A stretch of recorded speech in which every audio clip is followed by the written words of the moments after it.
appeared to have intentionally given I-24 News deceptive information in an attempt to cover up travel funding that pro-Hamas organizations provided to a UN official.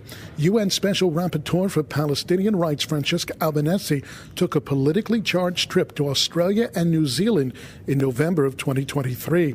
That trip included a fundraiser for a Palestinian lobby group, as well as a meeting with the New Zealand Sovereign Wealth Fund to push for them to divest from Israel.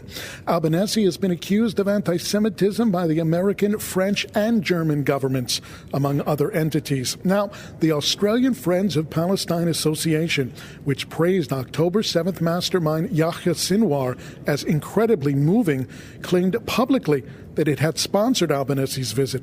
And Free Palestine Melbourne, the Australian Palestinian Advocacy Network, and Palestinian Christians in Australia stated that they supported the trip. All four are lobbying groups.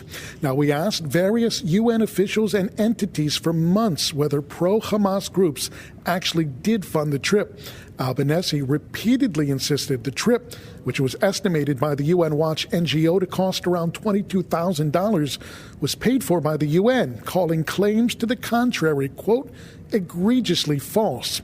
Finally, in July of last year, the UN Human Rights Office, acknowledging it was fully aware of the documentation that pro-Hamas groups had said they sponsored or organized the trip, told I-24 News that, quote, with respect to the Australia trip by the Special Rapporteur, her travel was funded by the UN. End quote.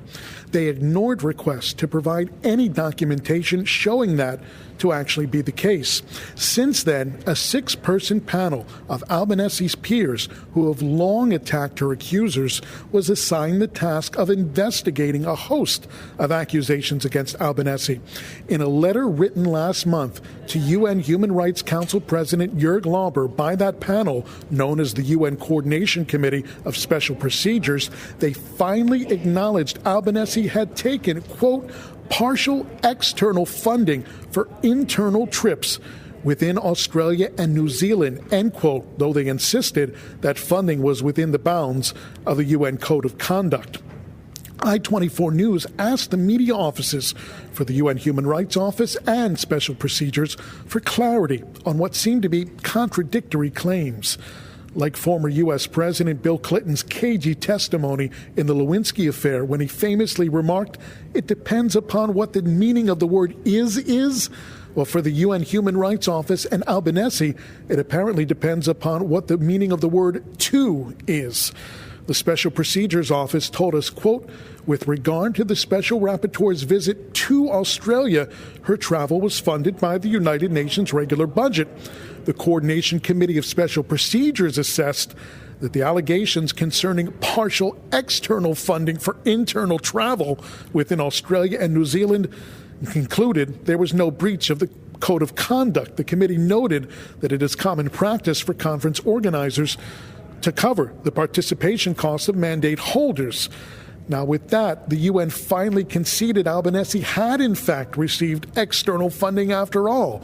In follow-up conversations, it became clear the UN was drawing a distinction between funding for travel to a country and funding for travel within a country, a bizarre distinction they failed to make for a year and a half, and almost certainly did it to avoid discussing the topic of Hamas-supporting groups paying for a UN official's anti-Israel business travel.